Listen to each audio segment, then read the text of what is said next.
Okay, on today's episode of The Lab, we go a bit different. I'll review several iOS games as I've come to realize that, well, tablets are real gaming consoles, depending on how you look at it, with a plethora of great games. I'll also review Splinter Blacklist as promised. Interviews with two indie game developers, one from Jamaica and one from Israel. Yeah, things are about to get real interesting. You've just entered The Lab.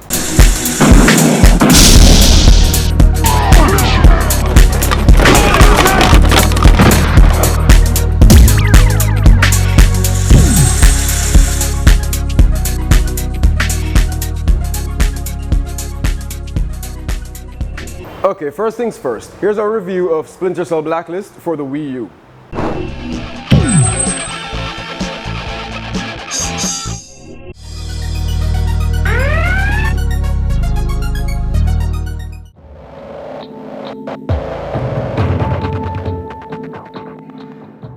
In an age where multiplayer lobbies are so filled and so many devs are turning their emphasis on that arena, it's great to know we still have a few great single-player campaigns to look forward to. Now, Blacklist has its fair shares of ups and downs. Let's get to it. Everyone clear? Let's make this prep quick. The story here is simple and convoluted at the same time. It's simple because in a nutshell, there's another disgruntled group of rogue nations called the Engineers who's carrying a major grudge for the US, and so there's a list. A countdown of attacks on various US interests. They're calling the attacks the Blacklist. The Blacklist. The Blacklist. It gets convoluted once you go deeper in the story. The Unit 4th Echelon, led by Sam Fisher's sole purpose at this point is to stop this Blacklist countdown. The story plays out well with good voice acting and great audio all around. Let Sarah know I'll be offline for a few days. Sarah, she's still single, right? No? I'm gonna take that as a no. Stop hacking base IT, we're guests here. The voice acting is exactly what I've come to expect from another A-list Ubisoft release. On the Wii U's edition, you're given the option to play the entire game on the Wii Pad. This is a welcomed option, as it can come in handy but not one I've used for any Wii game to date. Yeah, I'm a sucker for a big screen. Understood. The various gadgets and weapons we've grown accustomed to in the Splinter Cell series are of course present and very helpful, and the upgrades available go a far way in aiding your missions. You can also upgrade the plane you're traveling around on, which serves as your headquarters or office, so to speak. Pay close attention to these upgrades though, as some are not useful if you're playing on Perfectionist mode, which is of course the mode I jumped straight into. This brings me to the difficulty settings. Similar to Hitman Absolution, you're given several choices. This is fine if that's your bag, but I've always wished games would do away with the whole difficulty option thing. But I am aware of the logics behind it. I play games on the hardest settings for several reasons, ranging from petty ones like bragging rights and ego to more important ones like not being told at the end of the game that if you'd like to unlock so and so, I need to play at a harder level. I have no interest in playing the same campaign twice. Really? The graphics in Blacklist are good, and can look even better depending on the TV you're playing on. I learned this from personal experience. But though the visuals are nice, there's still just some little too late Wii U graphics. Now I know that sounds a bit harsh, but when you know better, you act accordingly. We have the PS4 and Xbox One now. Poor little Nintendo, always a step behind. Focus. The enemy AI is pretty good. Maybe on the lower difficulty settings they're as dumb as a box of nails, but they put up a strong resistance on Perfectionist.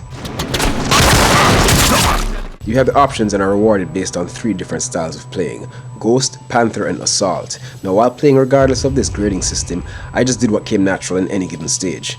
For most part, the Panther playstyle worked best, as getting a good grade for Ghost would mean you kill as little enemies as possible and got through without being detected. And Assault, as the name suggests, meant you basically tore everything up, which in games like these hardly ever work. So instead of trying to achieve these awards at the risk of compromising my level of enjoyment, I simply stuck to the by any means necessary concept, and most of the time, Panther was it. You also have side missions you can embark on, ranging from gathering intel from laptops laying around and capturing high-value targets.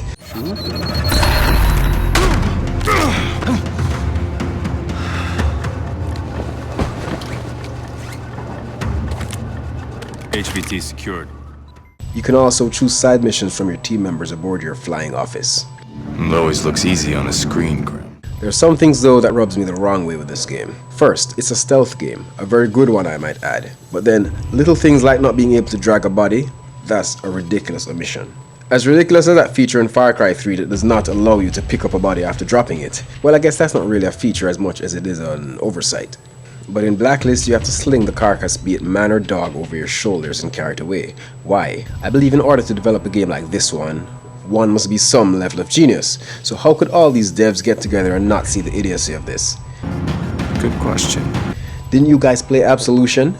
Now think about it. You take down an enemy behind cover. Wouldn't you prefer to stay out of sight by remaining low, drag the body to a safe place for disposal?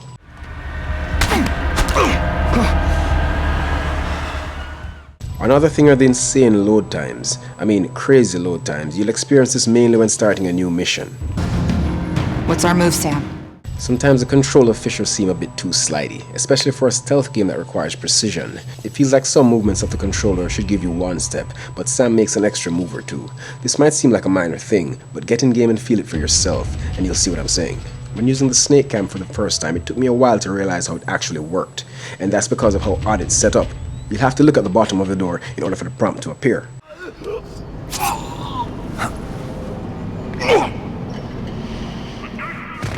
Here's another peeve, as I'm sure this is what all my complaints seem like. There's a pause after a stealth kill or takedown, a very short pause, but a pause nonetheless. Here again is why this is a problem. Sometimes you execute a really risky takedown. Say two enemies are around and you need to take one out before the other realize what's going on. You need to move real fast, stick and move so to speak. So this is where the whole drag a body thing comes back into play. Seamless transitions between movements. That's what I'm talking about. No fumbling about and taking the long routes like struggling to throw a body over your shoulders when you could simply drag it directly from a takedown.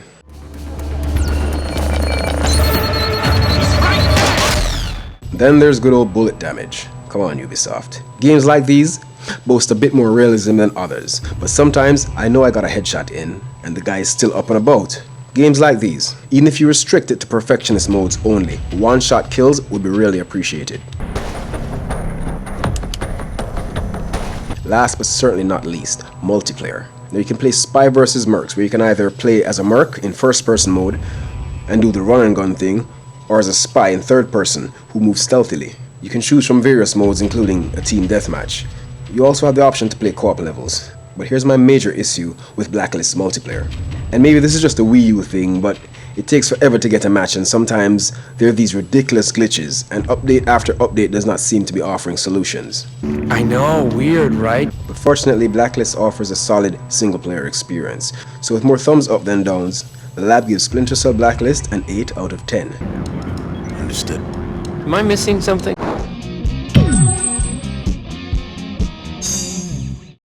After the break, we talk to two indie game devs and look at some iOS games.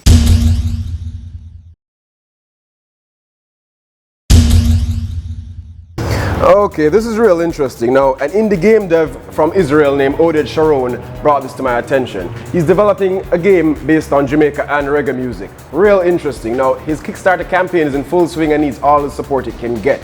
Let's hear from the man himself, Oded Sharon.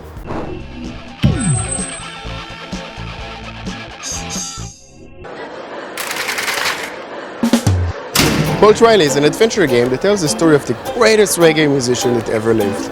A legend that came from nothing. A true underdog story. Hey, my name is Oded Sharon. I'm the CEO of Adventure N.O.V.A. We just launched Bolt Riley, a reggae adventure, a Kickstarter campaign for our new game, Bolt Riley. Basically, you play as Bolt Riley, as a Jamaican teenager coming from poor Trenchtown, Jamaica. And he's on his way to stardom to become this reggae legend. Basically, it's a point-and-click adventure game. You play as a character. You have to go around the island, find items, talk to characters, solve puzzles. There's like interactive dialogues. That's basically the gameplay. You meet a lot of interesting characters. You go through a lot of different adventures and quests, and you find like some interesting things to do during your adventure. So, what inspired us to make this game is, first, I'm really passionate about adventure game. That's the games I like playing the most. They have a lot of story and like deep characters. And then we got approached by a publisher to do an adventure game, and we thought about like doing this like new, unique, original story about this reggae star, and that's how this game idea started, basically. So the game is going to be on every platform we can do with our wonderful engine Unity. Basically, it supports almost any platform. We're going to start with PC, Mac, and Linux, and N.O.V.A, of course. Then we're going to port it to iOS and Android, and hopefully to like next-gen consoles like Xbox, PlayStation 4, and Wii U. And maybe more consoles and more platforms according to how much funding we're going to get in the campaign. So basically about this Kickstarter campaign, we need about $100,000 more to finish the game. We already spent $320,000 in the development. That's money we get from private investors. And to complete the game, we need money to hire programmers, to get some voice actors, to get reggae musicians to score the soundtrack for this game. We need to go through a beta testing right now. The first chapter of the game is in alpha stage. And we need to, have some people work on it some more to finish the game. We need to like fine-tune some stuff. So that's why we started the Kickstarter campaign. And basically, in this Kickstarter campaign, backers give us money and get stuff in return. For example, you can get anything from a copy of the game to, a T-shirt, a poster, the soundtrack, collector's edition box. You can actually get to be in the game yourself. We can draw a character with your image in the game, and you can even get a trip to Israel. Somebody actually chose that reward already. A trip to Israel with me, like go around. I'll show you. This is old Jaffa here. I can take you around, like Jaffa, like N.O.V.A, like Old Jerusalem, and you're gonna hang out with Corey and Lori Cole, the two people behind the Quest for Glory series. So that's actually a great reward to get. And one backer already chose that. If we reach our goal, which is if we get like the $120,000 we need by November 25th, we're gonna start. We're gonna resume development of the game in order to finish it, and the game should be done by 4/20/2014. So that's April 20th, 2014. Why? I don't know, we just decided to choose a date in random. It doesn't have any relation to any other thing, reggae related or whatever. You're watching the Lab Video Game TV. Our game is never over. Now we also have another of our very own indie game developers, Stephen Williamson. Let's talk to him and hear what he has to say about his latest creations. Hey, I'm Stephen Williamson from Island Interactive, here to discuss the applications we develop and the animation we do there.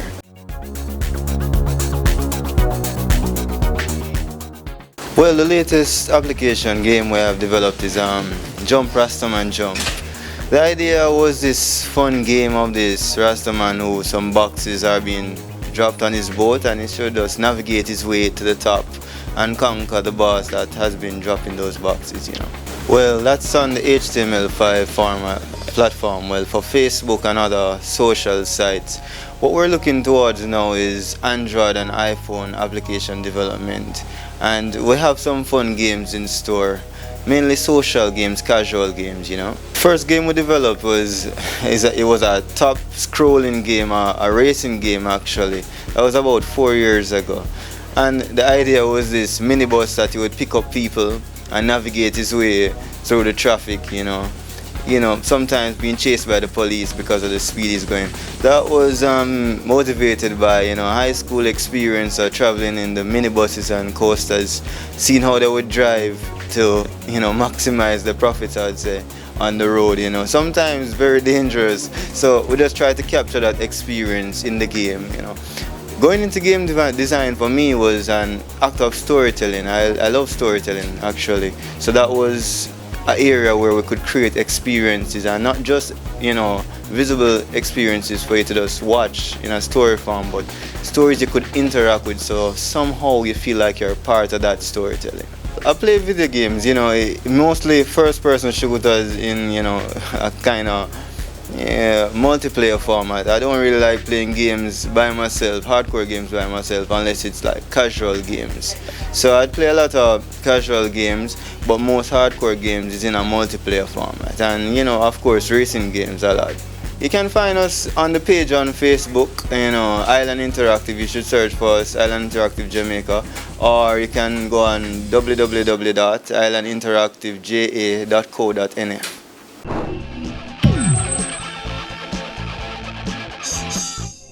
We have a bunch of mini reviews for you today as I share with you some of my favorite games on the iPad.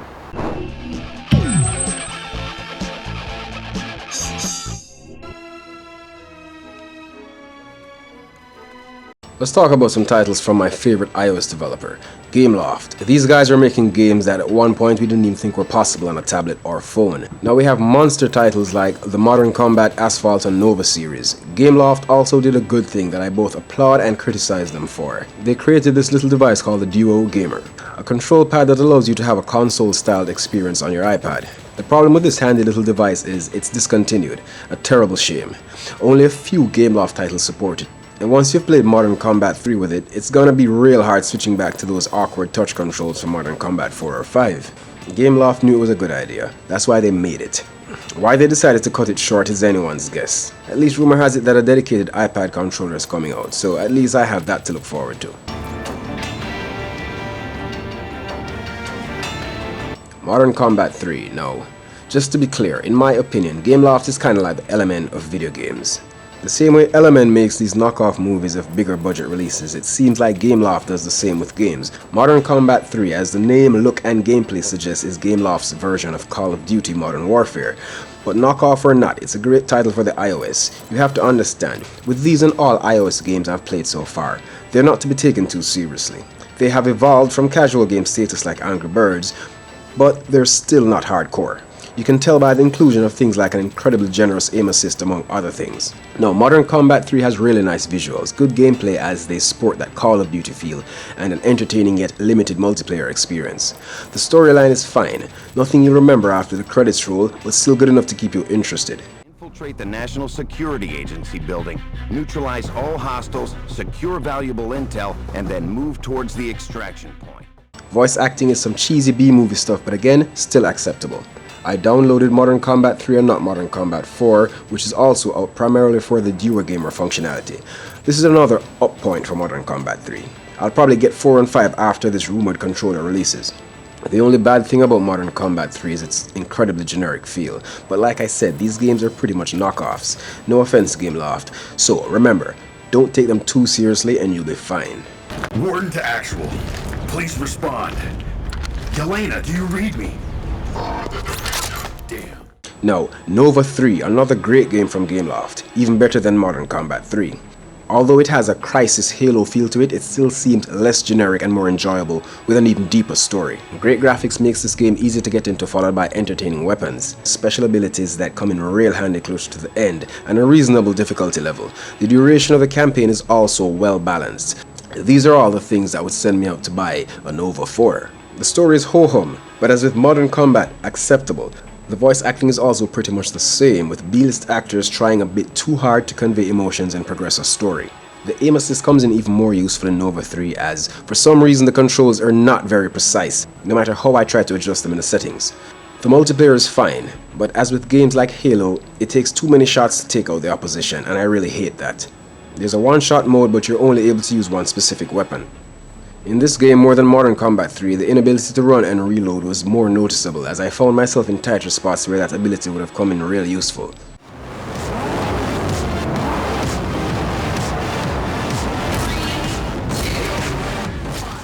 Last one from Gameloft today, Asphalt 7. I love this game, more so than Asphalt 8, mainly because of the inclusion of the Duo Gamer. The graphics are nice, you're using real cars, you can constantly post your progress to Facebook, the audio keeps you pumped. I particularly like that female announcer. Don't usually, but in this game, she was a welcomed addition. I actually missed her in Asphalt 8. Welcome to Hawaii.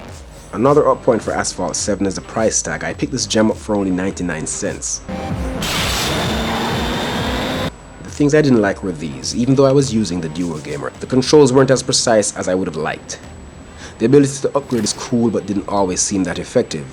You have no replays. Now, as far back as the PS1 and Dreamcast, I love sitting back and watching a good replay after a race. Then, there was no damage to your ride, not even a scratch. This is one of the most noticeable additions to Asphalt 8.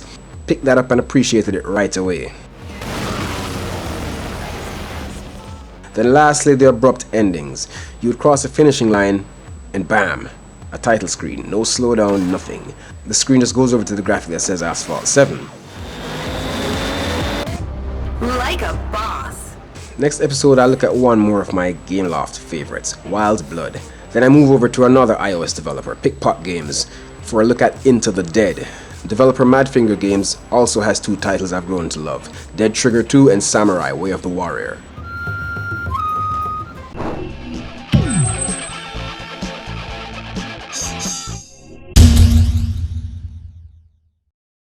Stick around, we have a preview of Tom Clancy's The Division coming up next.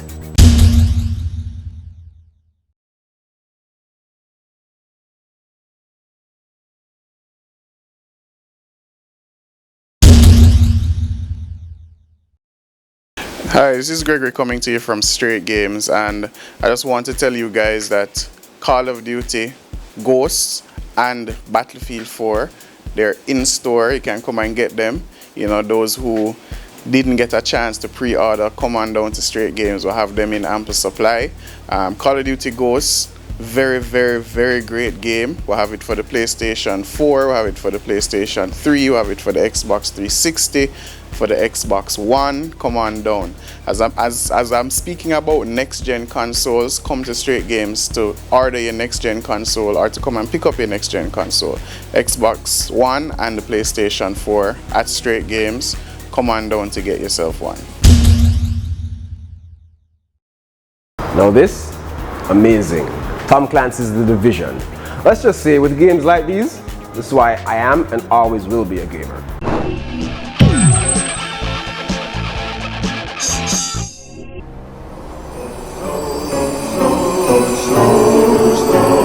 Snow is falling. Now come on, how can anyone not understand this phenomenon called gaming? Look at this game. Now Tom Clancy's The Division is set for release on the PC, Xbox One and the PS4. By the looks of this game, I think it's clear why it won't be on last gen. I mean, I'm by no means trying to discount the power of the PS3 and Xbox and even the Wii U, but this game looks like it's taking things up a notch, way up. Actually, this is the first next gen game I've seen so far that's blown me away. Everything else has been ho-hum. A release date has not yet been announced, but tell you what, Ubisoft, take your time, don't rush it. As a matter of fact, delay this as much as you want. I'm sure it'll be for the greater good. I'm getting shot at now. Yeah, go around the back. Alright, moving. A pandemic has swept through and ravaged New York. In a short time, society crumbles after technology begins to fail. Then chaos ensues. The Division, a special task force, has been deployed to figure out this virus and who's behind it. We'll give you more info as we get it. Stay frosty.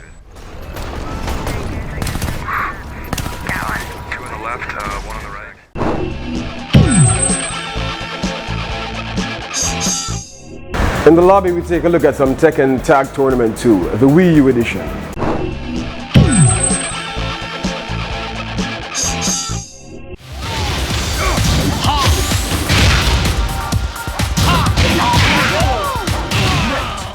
Even if you're a seasoned Tekken player, you'll still notice some distinct differences with the Wii U version. Some good, some bad. The good is, well, the controls. The Wii Pad integration is not only ideal for the noobs, but even the vets can appreciate the option to program moves and sometimes entire combos into a single button press. Yeah, I know purists will complain, but if you don't like it, then don't use it.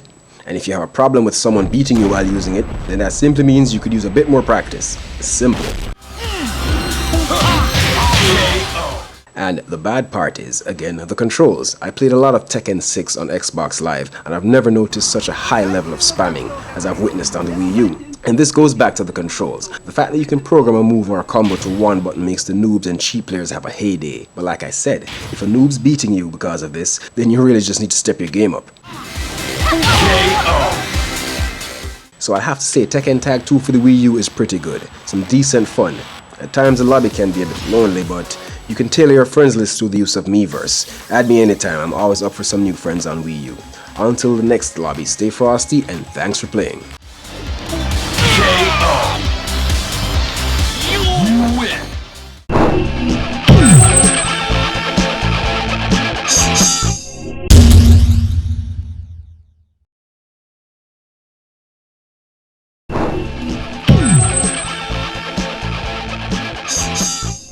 Okay, on the next episode of The Lab, we'll look at some more iOS games. We'll review Call of Duty Ghosts as well as Battlefield 4, plus some insane action in the lobby. Until then, stay frosty. Now, thanks to all our gamers for watching. Thanks to 530 Sports Bar and Grill. Thanks to Straight Games in the Sovereign Center. Go check them out for some of your Christmas shopping, as a matter of fact. Until next time, you can find us online at fabricatedprojects.com. You can email us with any questions or comments you might have at thelabvideogametv@yahoo.com. Now, you can add us on Facebook, you can add us on Twitter. We're also on PSN, we're on Xbox Live, we're on Gameloft Live, we're on the Nintendo Network, and we're also on Steam. The little graphics right there will tell you exactly how and where to find us. And until we meet again, our game is never over.